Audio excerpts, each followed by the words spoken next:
أما بعد فأعوذ بالله من الشيطان الرجيم بسم الله الرحمن الرحيم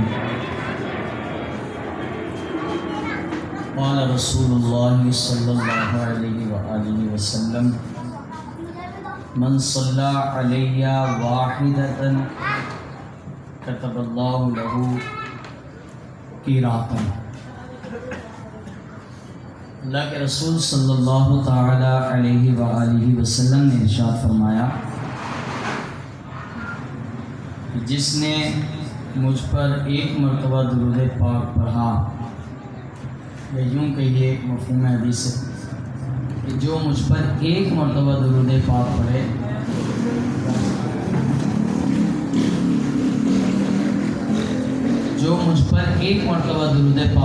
اللہ تبارک و تعالی اسے ایک قیراط اجر عطا فرماتا ہے۔ اچھا، یہ قیراط ہے کیا چیز؟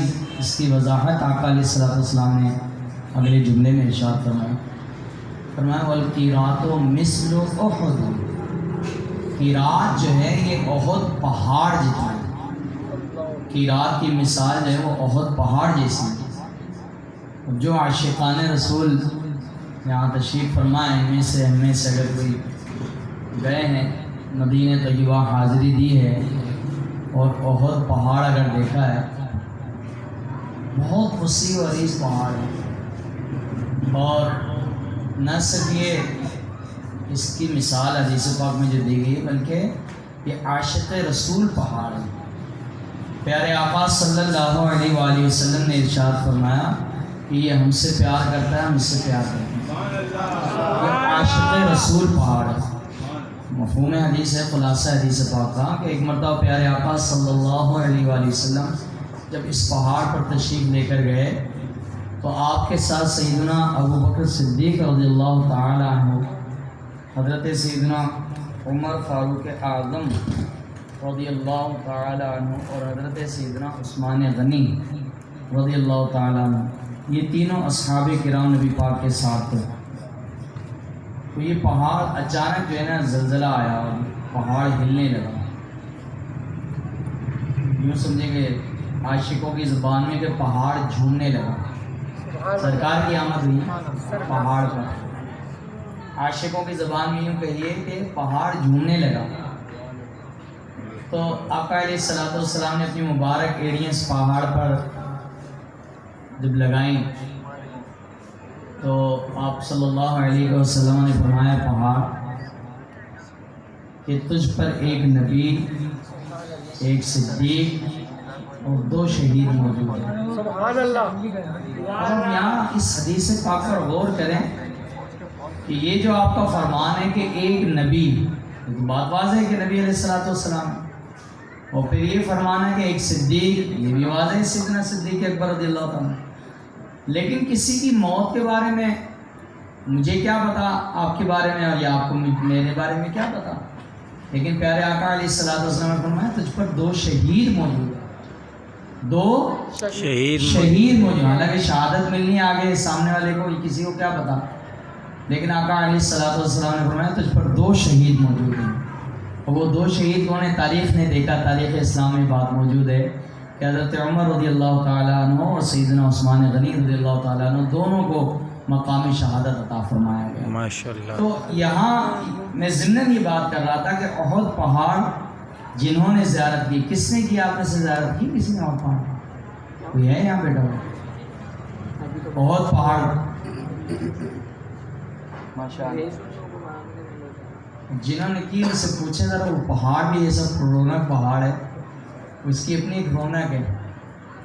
اور جب آپ میدان احد میں گئے ہیں، وہاں پر پہاڑ کے سامنے بھی جو میدان ہے جہاں سید الشہداء امیر حمزہ رضی اللہ تعالیٰ عنہ اور دیگر اصحاب احد شہداء احد کی قبور مبارکہ ہیں وہاں پر، تو وہ پہاڑ جو ہے، اس پہاڑ کے دامن میں یہ شہداء احد کے مزارات ہیں۔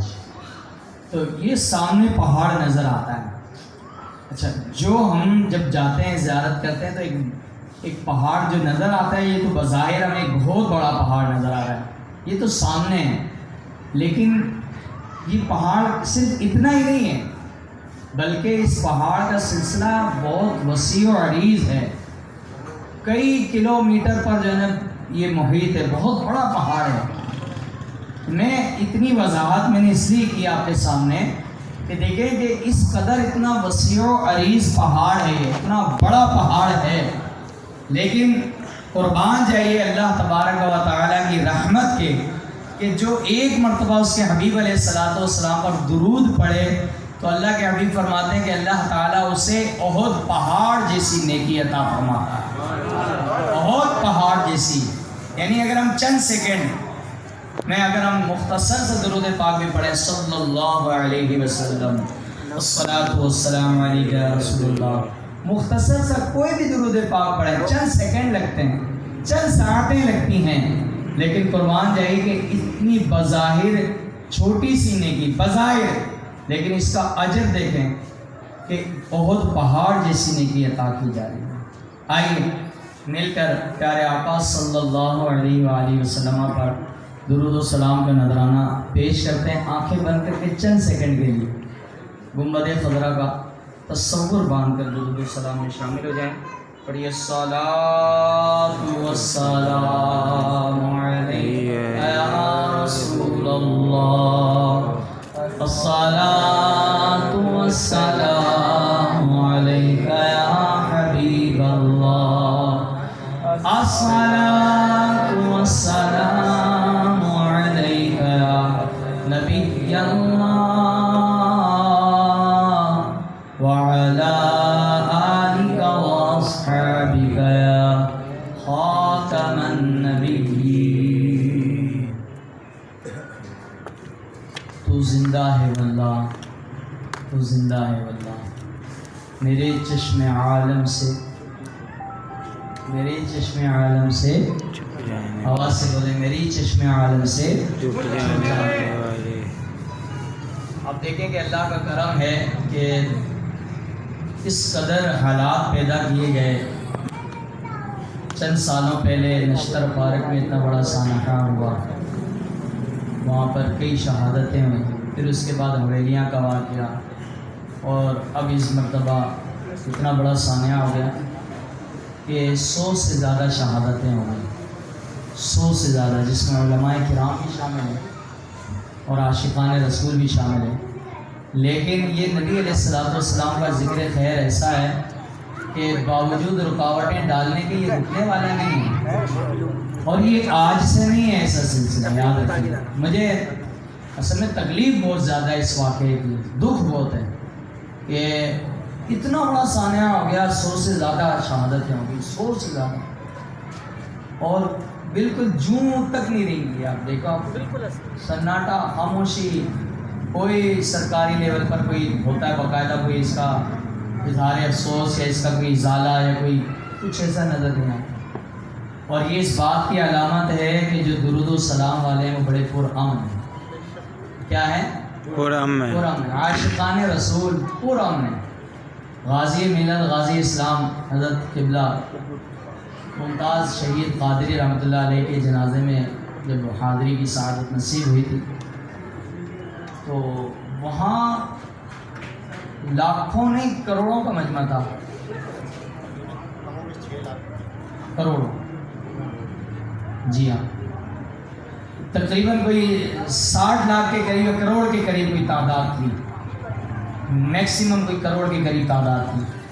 لیکن آپ یقین کریں کہ اتنا پرسکون ماحول تھا وہ جنازے کا، جو لوگ وہاں حاضر ہیں وہ بتاتے ہیں کہ پرکیف ہوائیں چل رہی تھیں جنازے میں، ہوائیں، فضائیں ایسی تھیں کہ لگ رہا تھا کہ کسی عاشق رسول کا جنازہ ہے، حالانکہ لاکھ بندہ، 100 بندہ یہ کور کرنا، اس کو کنٹرول کرنا بڑا مشکل ہوتا ہے، اور ایسے حالات ہوں، لیکن قربان جائیے اس بات کی علامت ہے کہ جو عاشق رسول ہیں وہ پرامن ہوتے ہیں۔ 100 سے زیادہ اتنی بڑی شہادتیں ہوں گی، ان میں ایک بہت بڑے بلوچستان کے مفتی اعظم بھی شامل ہیں، مفتی سعید احمد حبیبی صاحب، وہ بھی شامل ہیں۔ لیکن اللہ کا کرم دیکھیں کہ عاشقان رسول کا ضبط کیسا ہے کہ اتنی بڑی شہادتوں کے باوجود بھی آپ دیکھیں کوئی مطلب کسی سرکاری ادارے کو نہ نقصان پہنچایا گیا نہ کچھ۔ یہ اس بات کی علامت ہے کہ اہل سنت انتہائی پرامن ہے، یاد رکھیے گا. بہرحال گفتگو کہیں سے کہیں چلی جائے گی. اللہ تبارک و تعالیٰ ان شہداء میلاد کی ہم تو سن رہے ہیں اور بس سننا آسان ہے آپ کا, میرا بیان کرنا آسان ہے, لیکن جو نقصان ہوا ہے, جس گھر کا نقصان ہوا ہے اور جو علمی نقصان ہوا ہے وہ کس قدر بڑا نقصان ہے, وہ آپ کو اور ہم کو, وہ ان گھر والوں کو اس کا احساس ہوگا جن کے گھر سے وہ افراد گئے ہوں گے. اللہ تبارک و تعالیٰ تمام شہداء میلاد کی تربتوں پر کروڑہا رحمتوں کا نزول فرمائے. دیکھیں نا کتنے خوش نصیب ہیں, درود و سلام پڑھنے لگے ہوئے, نعتیں پڑھنے لگے ہوئے, کوئی یاد مصطفیٰ میں کھویا ہوا, کوئی ذکر مدینہ میں کھویا ہوا, کوئی حبیب علیہ الصلوۃ والسلام کے تصورات میں کھویا ہوا, کوئی وہ ان گھڑیوں میں کھویا ہوا کہ جب سیدہ آمنہ رضی اللہ تعالیٰ عنہ کے گھر سے سید العالمین صلی اللہ علیہ وسلم کی آمد ہوئی, اور ان پرکیف فضاؤں اور ہواؤں کے تصورات میں کھویا ہوا. یہاں نعت جو ہے وہ چل رہی ہے, نعت لوگ گنگنا رہے ہیں, نعت پڑھ رہے ہیں, نبی پاک کا ذکر خیر ہو رہا ہے, اور اچانک دھماکہ ہوتا ہے اور وہ شہید ہو جاتے ہیں. اور حدیث پاک کا خلاصہ ہے کہ جو جس حال میں مرتا ہے قیامت کے دن وہ اسی حال میں اٹھے گا, اسی حال میں اٹھایا جائے گا. کس قدر خوش نصیب ہے نا کہ میلاد مصطفیٰ ذکر مصطفیٰ کرتے ہوئے دنیا سے رخصت ہوئے. اللہ تبارک و تعالیٰ ان کی تربت پر کروڑ رحمتوں کا نزول فرمائے, اور ان کے لواحقین کو صبر عطا فرمائے, اور جو ان میں زخمی ہیں اللہ تبارک و تعالیٰ انہیں شفا یاب, انہیں شفا یابی عطا فرمائے. اچھا, قرآن پاک کی آیت کریمہ جو سب سے پہلے نازل ہوئی ہے کون سی ہے وہ؟ ماشاء اللہ, آئی کیو لیول آپ لوگوں کا ہے, کیا ہے؟ اقرأ بسم ربک الذی خلق خلق الانسان من علق اقرأ وربک الاکرم الذی علم بالقلم علم الانسان ما لم یعلم. یہ 5 آیتیں آپ پر نازل ہیں پہلی مرتبہ, اور نبی علیہ الصلوۃ والسلام کی عمر مبارکہ ظاہری طور پر کیا تھی اس وقت؟ نہیں, جب آپ پر یہ آیت نازل ہوئی 40 سال کی عمر, 40 سال کی عمر مبارکہ میں یہ آیات نازل ہوئی, اور آپ نے نبوت کا اعلان کتنی عمر میں کیا؟ 40 سال کی عمر میں. اچھا, 40 سال کی عمر میں آپ صلی اللہ علیہ وسلم نے اعلان نبوت کیا, اور آپ کو یہ معلوم ہے کہ یہ آیت کہاں نازل ہوئی؟ غار ہرا میں. کہاں نازل ہوئی؟ غار ہرا میں نازل ہوئی. اچھا, غار ہرا جس پہاڑ پر موجود ہے, غار ہرا گئے آپ؟ گئے؟ ماشاء اللہ. کیا حالت ہوتی ہے, کیا کیفیت ہوتی ہے جاتے ہوئے؟ جسم اتنی اونچائی پر ہے, میکسیمم 2500 فٹ کی بلندی پر ہے. کتنی فٹ کی بلندی پر ہے؟ 2500 فٹ کی بلندی پر ہے. اور اس زمانے میں کوئی اسٹیپس نہیں بنے ہوئے جب نبی پاک تشریف لے کر جاتے تھے, اور اب آپ جائیں گے تو باقاعدہ طور پر آپ 10 منٹ چڑھیں گے تو اسٹیپس بنے ہوئے ہیں, پھر 5-10 منٹ اوپر آپ چڑھیں گے تو پھر اسٹیپس بنے ہوئے ہیں, تو آپ آرام کرتے کرتے آخر پہنچ جائیں گے. 2500 فٹ کی بلندی پر غار ہرا موجود ہے. اور آقا علیہ الصلوۃ والسلام جب 35 سال 37 سال اس مبارک عمر کو پہنچے, تو 40 سال کے قریب جب آپ کی عمر ہونے لگی, تو آپ صلی اللہ علیہ وسلم جب آپ نے اعلان نبوت نہیں کیا تھا, اور دنیا کو باقاعدہ طور پر ظاہر بھی نہیں ہوا تھا کہ آپ آگے جا کر نبوت کا اعلان کر دیں گے, تو آپ جایا کرتے تھے غار ہرا میں اور اللہ کی عبادت کرتے تھے. اور وہ عبادت کیا ہوتی تھی کہ آپ اللہ تعالیٰ کی قدرت کا مشاہدہ کرتے, اور اس میں غور و خوض کرتے, غور و فکر کرتے, اللہ کی یاد میں مشغول رہتے. غار ہرا میں جا کر کئی دن تک آپ تشریف لے جاتے, اور کئی دن تک آپ گھر تشریف نہیں لاتے تھے. اور جو میں بتانا چاہ رہا ہوں, گفتگو میری انشاءاللہ اپنے موضوع پر رہے گی, تو غار ہرا پر آپ صلی اللہ علیہ وسلم, یہ سیرت کا ایک اہم پہلو ہے آپ صلی اللہ علیہ وسلم کی.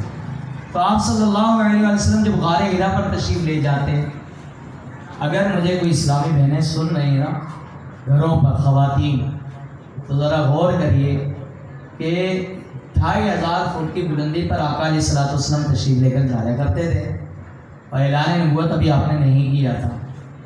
اچھا, یہ بتائیے کہ حضرت خدیجہ سے آپ کا نکاح کس عمر میں ہوا تھا؟ نبی پاک کی عمر مبارک کیا تھی اس وقت؟ 25 سال کی. کتنی عمر مبارک تھی؟ 25 سال عمر تھی. پتہ ہونا چاہیے نا, بہت سے لب خاموش ہیں، اس کا مطلب یہ کہ دین سے دوری ہے۔ جب ہم کسی سے محبت کا اظہار کرتے ہیں تو ہمیں ان کے بارے میں پتہ ہونا چاہیے۔ انسان جب کسی سے محبت کرتا ہے فطری تقاضا ہے کہ اس کے بارے میں پتہ ہوتا ہے، اس کے گھر کا بھی پتہ ہوتا ہے، گھر کا ایڈریس بھی پتہ ہوتا ہے، گھر میں کتنے بھائی ہیں، کتنے بہنیں ہیں، کون کیا کرتا ہے، خاندان کیا ہے، نسب کیا ہے، باپ کیا کرتا ہے، ماں کون ہے، ماں جناب وہ ان کے خاندان میں کون کون سے لوگ کون کون سے محکمے میں، یہ ایک فطری تقاضا ہے جب انسان کو پیار ہو جائے کسی سے دنیاوی طور پر، یہ میں عرض کر رہا ہوں۔ تو اب ہمیں غور کرنا چاہیے کہ کیا ہمیں واقعتاً محبت رسول ہے؟ مطلب ایک للچاہت ہوتی ہے، ایک جستجو ہوتی ہے کہ انسان جس سے پیار کرتا ہے اس کے بارے میں کچھ نہ کچھ معلومات ہوتی ہیں۔ تو نبی پاک صلی اللہ علیہ وآلہ، ذرا غور کریں گے جو میں سیرت کی گفتگو کر رہا ہوں، کیا یہ ساری گفتگو جو میں کر رہا ہوں بہت سی باتیں ہمیں پتہ ہیں؟ تو آپ کا نکاح سیدہ خدیجہ سے کتنی عمر میں ہوا تھا بولے؟ 25 سال کی عمر میں۔ نبی پاک کی عمر مبارکہ کیا تھی؟ 25 سال، اور سیدہ خدیجہ رضی اللہ تعالیٰ عنہ کی عمر مبارکہ 40 سال، اسے یاد رکھیے گا۔ اچھا، نبی پاک صلی اللہ علیہ وآلہ وسلم غار حرا جاتے تھے، وہاں کچھ دن قیام کرتے، ہفتہ، 5 دن، 4 دن آپ رکتے قیام کرتے، اور اس دوران آپ کے لیے کھانا کون لے کر آتا؟ کون لے کر آتا کھانا؟ کھانا لے کر آتی باندھ کر سیدہ خدیجہ الکبریٰ رضی اللہ تعالی عنہا۔ اور ایسا نہیں تھا کہ وہ دور کہیں اوبر والے کو کال کر دی، ہینڈ ڈرائیو والے کو بلا لیا، یا جناب کریم، ایسا نہیں تھا اس دور میں۔ سواریاں کیسی تھی؟ اونٹنی یا اونٹ یا گھوڑا، اس زمانے کے حساب سے سیدہ خدیجہ رضی اللہ تعالیٰ عنہا اس سواری پر بیٹھتی اور میلوں سفر کر کے، ایسا بھی نہیں ہے کہ بالکل قریب ہی ہے مکہ مکرمہ، سیدہ خدیجہ الکبریٰ رضی اللہ تعالیٰ عنہ کا جو گھر ہے وہ مسجد حرام کے پاس تھا۔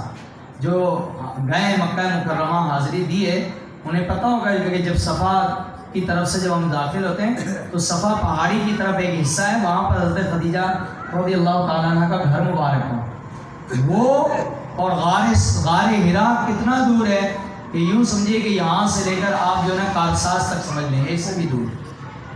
اور لے کر کون جاتا تھا یہ کھانا؟ یہ اسلامی بہنوں کو یہ پڑھائیں، یہ بتائیں، اپنے گھر کی خواتین کو بتائیں کہ دیکھیں شوہر کی خدمت کیسی ہوتی ہے۔ عمر میں جبکہ بڑی تھی۔ اچھا، جو میں بات عرض کرنا چاہ رہا ہوں مزید آگے کہ 40 سال کی عمر میں آپ پر پہلی وحی نازل ہوئی، اقرأ بسم ربک الذی خلق۔ اب یہ 40 سال کی عمر غار حرا میں، ٹھیک ہے، جبل نور میرے بھائی نے بتایا، غار حرا میں اس پہاڑ پر آپ تشریف لے جاتے تھے، اور یہ کھانا لے کر جانے والی آپ کی بارگاہ میں کون تھی؟ آپ کی زوجہ حضرت خدیجہ۔ جب یہ 40 سال کی عمر مبارکہ سید عالم صلی اللہ علیہ وسلم کی تھی، اور نکاح کے وقت نبی علیہ السلام کی عمر مبارکہ 25 سال تھی، سیدہ خدیجہ رضی اللہ تعالیٰ عنہ کی عمر مبارکہ 40 سال تھی نکاح کے وقت۔ اور جب نبی پاک صلی اللہ علیہ وسلم پر پہلی وحی نازل ہوئی، جب آپ غار حرا تشریف لے جاتے تھے تو آپ کی عمر مبارکہ پہلی وحی کے وقت 40 سال تھی، تو سیدہ خدیجہ رضی اللہ تعالیٰ عنہ کی عمر مبارکہ کتنی ہوئی؟ 55 سال۔ اور 55 سال کی عورت کا کیا حال ہوتا ہے آپ کو پتہ ہے؟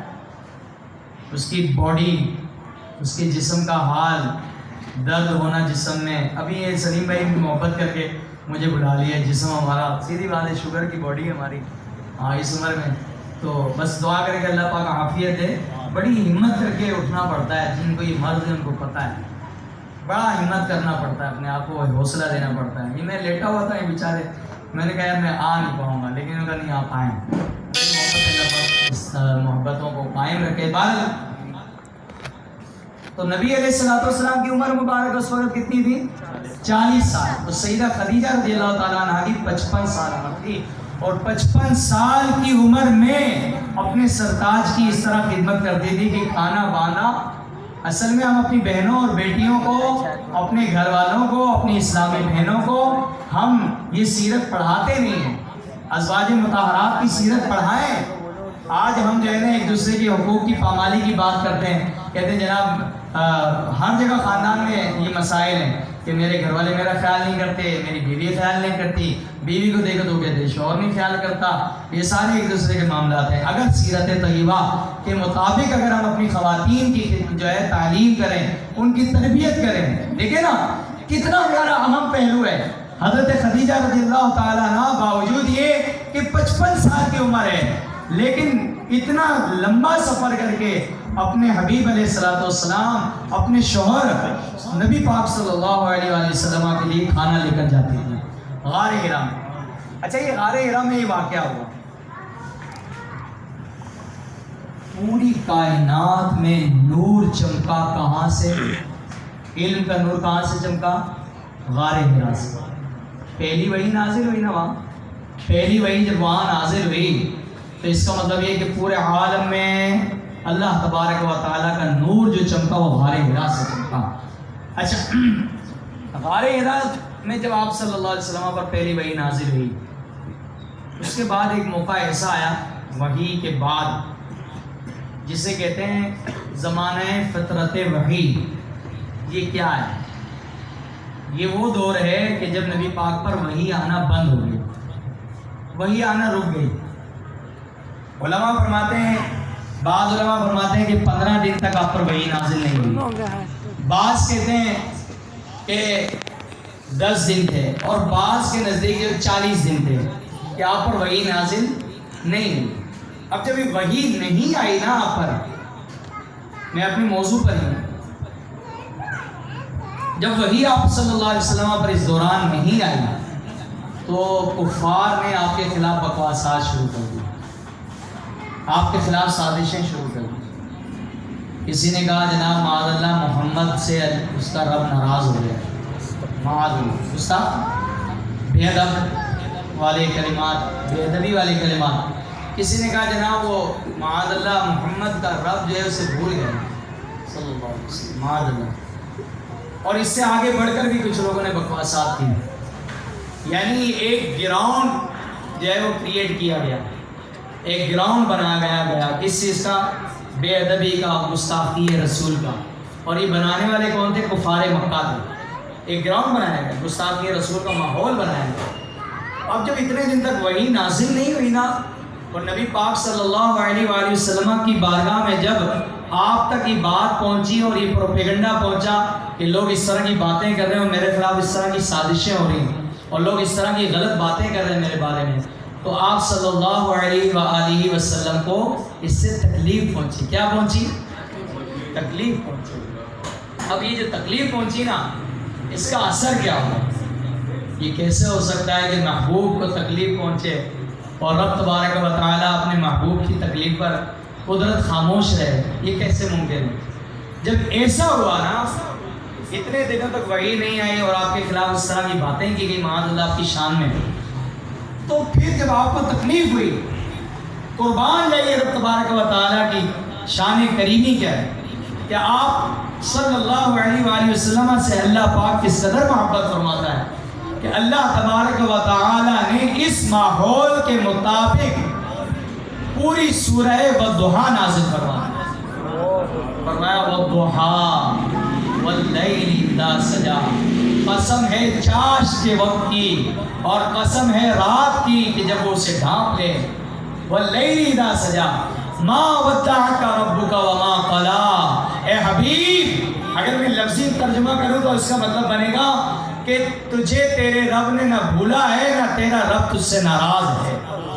الفاظ لفظی ترجمہ کرو، لیکن عمومی طور پر جو ادب کے دائرے میں ترجمہ وہ کیا ہے کہ اے حبیب، نہ آپ کا رب آپ کو بھولا ہے نہ آپ کے رب نے آپ کو چھوڑا ہے۔ ما ودعک ربک وما قلی وللآخرۃ خیر لک من الاولی۔ اب آپ دیکھیں، غور کریے کہ جب آپ کسی ادارے میں جاتے ہیں، سرکاری ادارہ ہے یا کسی بھی کمپنی میں جاتے ہیں، آپ 1 سال کام کرتے ہیں، 2 سال کام کرتے ہیں، اس سرکاری ادارے میں آپ کا کوئی اسکیل ہوتا ہے اور آپ کا ایک وقت آتا ہے وہ آپ کا اسکیل بڑھتا جاتا ہے، آپ کا گریڈ بڑھتا ہے، آپ کا رینک بڑھتا ہے، اور پھر ایک وقت آتا ہے کہ آپ ریٹائرڈ ہو جاتے ہیں، ختم ہو جاتا ہے، آپ کو پینشن ملتی ہے، جو بھی کمپنی کی طرف سے جو بھی ان کی پالیسی ہوتی ہے.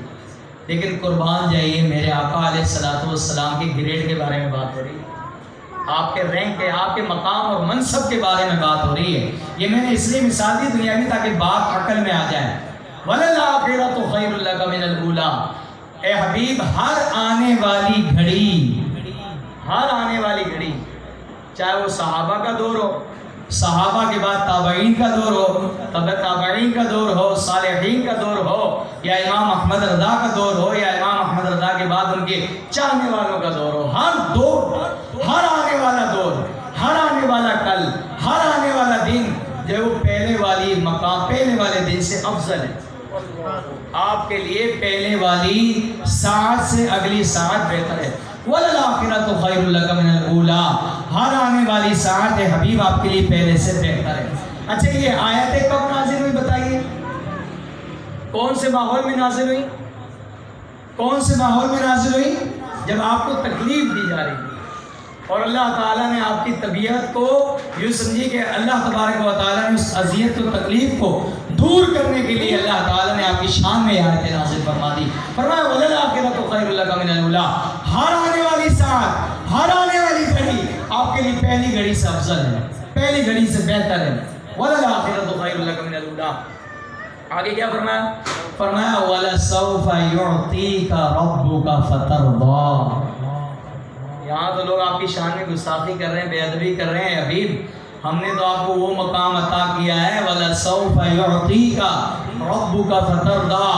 ان قریب، لفظی ترجمہ، پھر میں لفظی ترجمے پر آ رہا ہوں. ان قریب تیرا رب، کیا؟ تیرا رب. یہ تیرا جو ہے نا، یہ بڑا انسیت والا جملہ ہے. تیرا رب تجھے اتنا عطا کرے گا. تیرا رب، یہ تیرا، میرا، تیرا، یہ جو اعلیٰ حضرت نے کہا نا، واہ کیا جود و کرم شہ بطحا تیرا، میں سنتا ہی نہیں مانگنے والا تیرا. میں تو مالک ہی کہوں گا کہ ہو مالک کے حبیب، یعنی محبوب و محب میں نہیں، میرا تیرا. تو اس کا لفظی ترجمہ کرتا ہے کہ حبیب، تیرا رب تجھے اتنا عطا کرے گا کہ تو خوش ہو جائے گا. یعنی اے حبیب، آپ کو آپ کا رب اتنا عطا کرے گا، اتنا عطا کرے گا کہ آپ خوش ہو جائیں گے. یہ کون سے ماحول میں؟ جب آپ کے خلاف جو معاذ اللہ گستاخانہ حملے کیے جا رہے ہیں، آپ کی شان میں نازبہ کلمات کہے جا رہے ہیں، تو اس ماحول میں اللہ تبارک و تعالی نے ایک نہیں، دو نہیں، 11 آیتوں پر مشتمل یہ پوری سورت نازل فرمائی. دیکھیں نا، اعلیٰ حضرت کیا فرما رہے ہیں؟ فرماتے ہیں زہے عزت و اعتلاء محمد، کہ ہے عرش حق زیر پائے محمد. عصائے کلیم اشتہائے غضب تھا گروں کا سہارا، عصائے محمد رضا اپن سے وجد کرتے گزریے کہ ہے رب سلم. دعائے محمد. آگے کیا فرماتے ہیں؟ انہی اشعار میں آپ فرماتے ہیں خدا کی رضا چاہتے ہیں دو عالم. آپ اور ہم درود کیوں پڑھتے ہیں؟ آپ اور نماز کیوں پڑھتے ہیں؟ اللہ راضی ہو جائے، اس کا حبیب راضی ہو جائے. ہم سب کس کی رضا چاہ رہے ہیں؟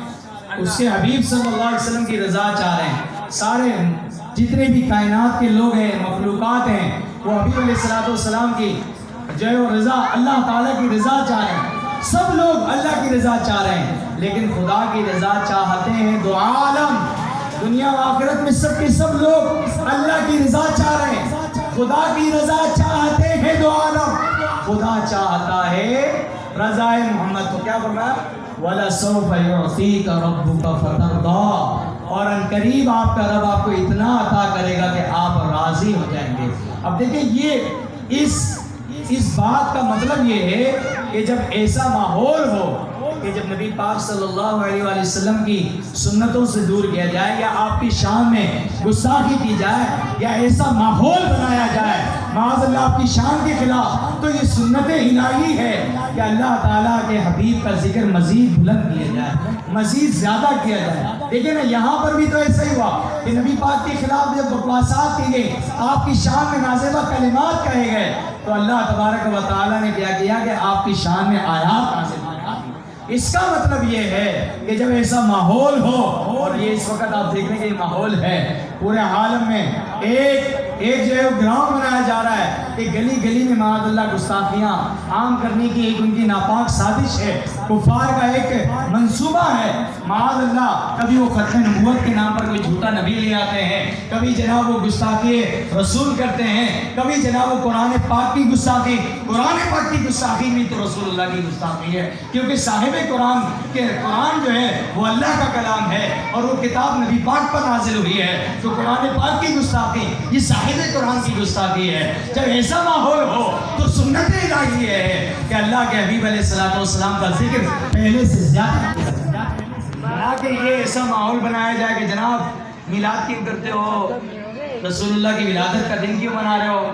اس کا مطلب یہ کہ ذکر رسول کو روکا جا رہا ہے. ایسا نہیں ہے، ایسا نہیں ہونا چاہیے، بلکہ اللہ تبارک و تعالیٰ کی سنت مبارکہ، سنت الہیہ یہ ہے کہ جب ماحول ایسا ہو معاذ اللہ، جب ایسا گراؤنڈ بنایا جا رہا ہو تو اللہ تبارک و تعالیٰ کا مبارک طریقہ یہ ہے، سنت الہیہ یہ ہے کہ اللہ تعالیٰ کے حبیب کی شان کو مزید بلند کیا جائے. اور اس کا طریقہ کیا ہے کہ ان کا ذکر خیر مزید پہلے سے بڑھایا جائے. اب صحابہ کرام کی سیرت مبارکہ کو دیکھیں، کیونکہ جس طرح صحابہ کرام نعرہ تکبیر، اللہ اکبر، یا رسول اللہ. صحابہ کرام علیہ رضوان کی سیرت کو دیکھیں آپ کہ صحابہ کرام نے نبی پاک سے کیسا پیار کیا. نبی علیہ الصلوۃ والسلام سے محبت کا انداز اگر دیکھنا ہے نا آپ نے اور ہم نے، تو اس کا ایک معیار ہمارے سامنے، ایک ماڈرن شخصیات ہمارے سامنے صحابہ کرام کی ذات ہے کہ صحابہ کرام نو کمپرومائز. جب شان رسالت پر بات آتی، چاہے سامنے سگا بھائی ہو، سگا ماموں ہو،